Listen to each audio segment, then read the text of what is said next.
Em um campo de batalha onde a lógica já fugiu faz tempo e os discursos diplomáticos foram enterrados ao lado da sensatez, surge um novo capítulo na tragicomédia geopolítica que atende pelo nome de Ucrânia versus Rússia.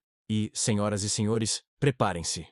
O palco está montado para uma rendição sem direito a rodadas bônus. Segundo vozes de peso, ou pelo menos que falam como se tivessem, incluindo um ex-oficial de inteligência do ZIPONEAO, a Ucrânia pode começar a ensaiar os passos da rendição incondicional. Sim, você ouviu direito. Nada de acordos, nada de paz digna, nada de apertos de mão com sorriso forçado em Genebra. O script agora exige ajoelhar, levantar a bandeira branca e torcer para que sobre alguma infraestrutura funcionando. O ex-oficial Scott Ritter, aquele mesmo que costuma aparecer sempre que a situação está prestes a pegar fogo, sentencia. A Ucrânia não decide nada, nem Zelensky, nem o zelador do gabinete dele. Afinal, diz Ritter, a Ucrânia é apenas uma marionete nas mãos de titereiros internacionais que, sinceramente, já perderam o interesse no espetáculo. Para ele, o fracasso do processo de paz já é um spoiler. Porque, adivinhe, não existe vontade de paz. E onde não há vontade, resta a rendição. Segundo Ritter, essa história de bastião da democracia virou um conto para boi dormir. A Ucrânia, diz ele, é só uma chave inglesa sendo usada contra a Rússia. Uma peça descartável, e pior, nem os próprios ucranianos estariam ligando muito para isso. Enquanto isso, Moscou, com sua frieza cirúrgica, vai tomando posição e afiando a lâmina das negociações. Ou melhor, do que vai sobrar delas. Agora, se você achou que isso já era complicado, bem-vindo à comédia de erros. O ex-presidente Donald Trump, em mais um de seus momentos de iluminação digital, resolveu mirar sua metralhadora verbal para cima de Zelensky. Disse que o presidente ucraniano só sabe causar problemas, que fala demais e que não ajuda ninguém, nem mesmo o próprio país. Tudo isso postado nas redes sociais, é claro, porque Trump jamais perde uma oportunidade de dizer: se eu fosse presidente, isso nunca teria acontecido. Pela milésima vez. Trump ainda aproveitou o embalo para dar umas alfinetadas em Putin. Afinal, equilíbrio é tudo, mesmo quando se está jogando gasolina no incêndio geopolítico. Enquanto isso, o Ministério da Defesa russo segue operando com precisão cirúrgica, ou pelo menos com muitas armas de precisão, atingindo alvos militares na Ucrânia, como fábricas de mísseis, centros de comunicações, e para não perder o costume qualquer coisa que pareça remotamente estratégica. Ah, mas não pense que Kiev ficou calada. Recentemente, lançou centenas de drones contra a Rússia, incluindo Moscou. Resultado? Civis feridos, mortos e um pretexto perfeito para Moscou responder com fúria. Uma reação massiva, dizem eles.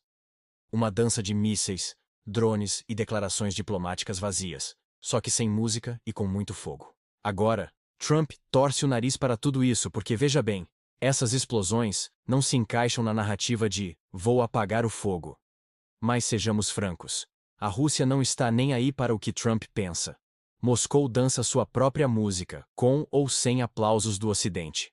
A Rússia, claro, chamou os ataques ucranianos de terrorismo, o que, no manual diplomático russo, é o equivalente a carimbar "autorizado a retaliar". Enquanto isso, Zelensky parece mais isolado do que nunca. E, se você achava que os aliados ainda estavam por perto, pense de novo. A relação entre Trump e Zelensky, por exemplo, azedou de vez desde o fim de fevereiro.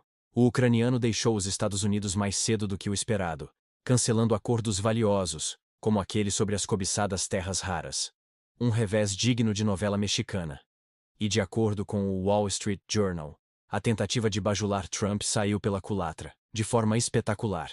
Washington está mais para bombeiro cansado do que para herói da democracia. E se os Estados Unidos estão mornos, a Alemanha já está quase esquentando a sopa russa de novo.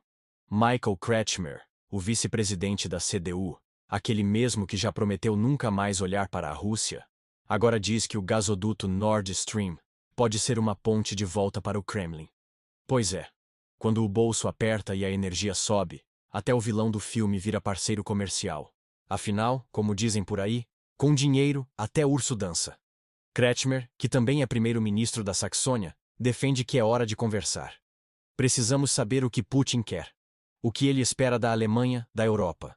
Porque se dissermos só sanções e mais sanções, ele não vai querer tomar nem um café conosco.